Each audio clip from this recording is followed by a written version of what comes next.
Oh, hi, it's your old buddy Zoo here, and we are jazzed as for the Retroid Pocket Flip 2. We've speculated about it wildly on the Discord, on our podcast, just everywhere. We had a poll on Google Forms for which colors you would want to see and other features you would want. There are some out there that have even suggested I invented the Retroid Pocket Flip 2.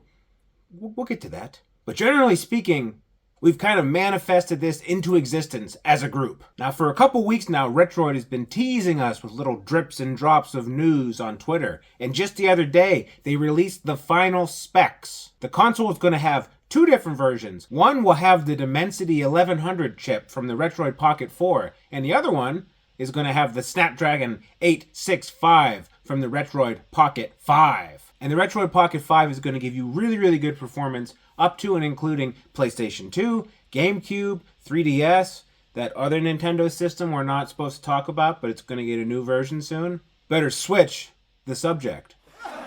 But overall, the Snapdragon 865 is a really solid chip. And, oh, by the way, check out the video I just released. It'll run RockNix, which means PS3 and Xbox are in play. And all of that is going to come to the higher-end model of the Flip 2. I like that.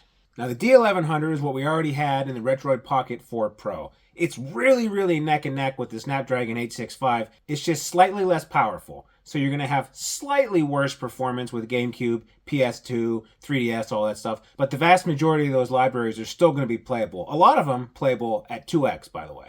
The one thing it's not going to have is a Linux implementation. It's going to be straight Android. And of course I say that, and probably by the time this video is published, someone's going to be like, I came out with Botticera for this chip. So right now, as of filming, there's no Linux implementation.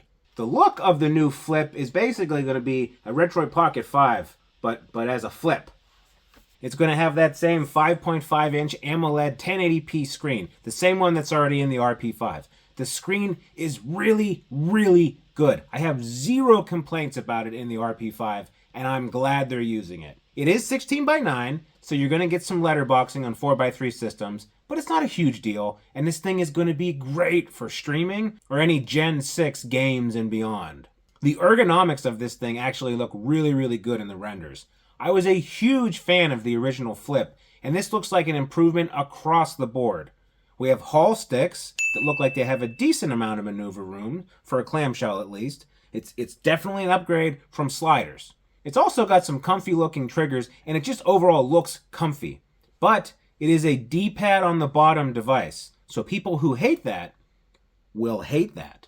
It also looks pretty robust. It's actually kind of thick in a good way, so hopefully it's sturdy. Speaking of size and sturdiness, since the screen is going to be almost an inch bigger than the original Flip, it stands to reason that this handheld will probably be like an inch bigger. Although maybe not that much, because the renders have a pretty minimal bezel, especially compared to the original.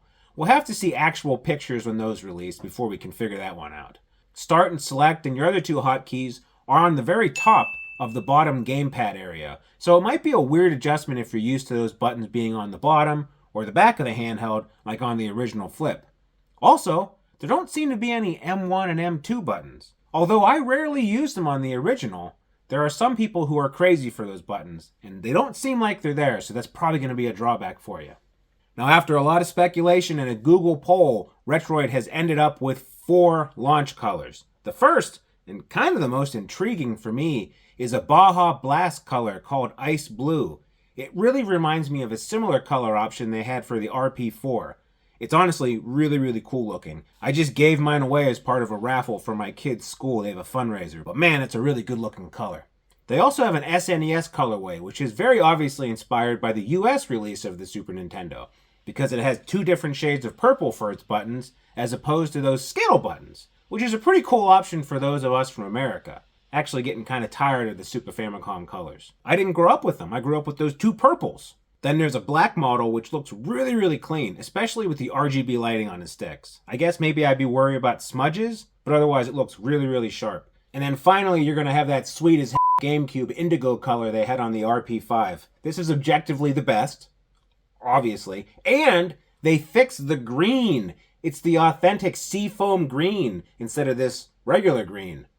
Thanks for listening, Retroid. Zoo's signature touch right there. If you looked real close on the original release, there was the secret vertical handheld in the background. Zoom in on that, Gary. We're not sure if it's a return to form from back in the Retroid Pocket 1 days, or if it's an SP-style clamshell. Either option would be pretty cool, but an SP clamshell kind of fits the Flip theme more. One thought that we had was that maybe it'd be rocking a D900 chip, which was what the base Retroid Pocket 4 had. So maybe it's going to be kind of a cheaper vertical option, but who knows. Now let's talk about possible prices. If you assume that hidden vertical unit is lumped in, and heck, we're going to say it has a D900, we'd be sitting at 3 devices that should have 3 distinct prices. I'm guessing here, I don't have any insider information on this part, but maybe, let's say 170 for the D900, and then, heck, 225 for the D1100, and then maybe $275 for the higher-end X65.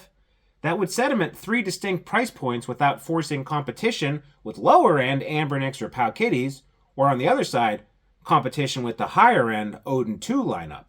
Heck, maybe they have some old T610 sitting around from the RP2S, and they'll surprise us with a $99 unit. Who knows? So Zoo, when can I buy these? I don't know. But we can make a calculated guess based on where they're at in their release with pictures and teasers based on old releases, and maybe the drop is imminent. Maybe we're looking at pre-orders within the next few days. Heck, maybe pre-orders are going to go live by the time this video goes out. I don't know. And then hopefully the handheld itself should release in a month or 2 after the pre-orders go live. So maybe you have to wait until the middle of March to order it. Maybe you can order it the last day of February. We just don't know. But it seems like it's coming soon. Now, it's not all just a pure hype video. I do have some reservations. The major one is that a lot of people had an issue with the hinge on their original Flip. I personally never had this thing go bad on me, but a lot of people did. And hopefully they learned their lesson. Now, from the renders, it looks like it's a chunky, sturdy boy. But who knows? Retroid always has at least one early quality control issue with their releases. So hopefully it's on the software side this time. Something that can be fixed with a patch, not with a return shipment or a DIY kit. Another reservation I have is long-haul ergonomics. I can't tell for sure from the renders, but it looks like there's no butt cheeks on the bottom of the device.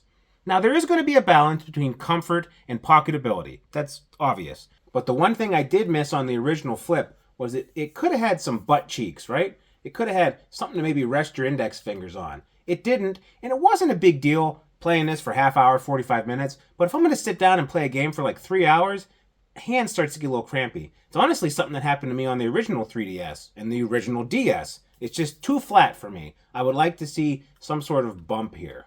It's probably not going to be a huge deal in the long run though, because someone will have the CAD files for a 3D printed grip available before this thing even ships. I guarantee it. But still, it would have been nice to be included on the handheld. Anyway, what do you think? Are you going to grab one as soon as they come out? Are you going to get the Snapdragon one or the Dimensity 1100 model? Maybe you're going to get that secret vertical model they've been teasing. Maybe you don't even want one at all. Regardless, let us know in the comments. And if you are interested and you want to get breaking news when this thing goes live, be sure to like and subscribe and all that jazz, because we're going to try to get one as soon as possible. Like the minute these things go live for pre-orders, I'm going to buy one, try to get it shipped as fast as I can, just so I can do a first impressions, maybe a deep dive. I want you to see what's going on with it before you put down your wallet and you say, I'll buy it. I don't want you to get a turd. I want to see if it's a turd first. For you, the viewers. Oh, wait. I forgot we were going to talk about the whole did Zoo invent the Retroid Pocket Flip thing. Well, there's a lot of moving pieces and there's a lot of people involved with something like this. It's not a one-man operation. There's companies and distributors and yeah, I invented it. I invented the Flip too. I am Iron Man.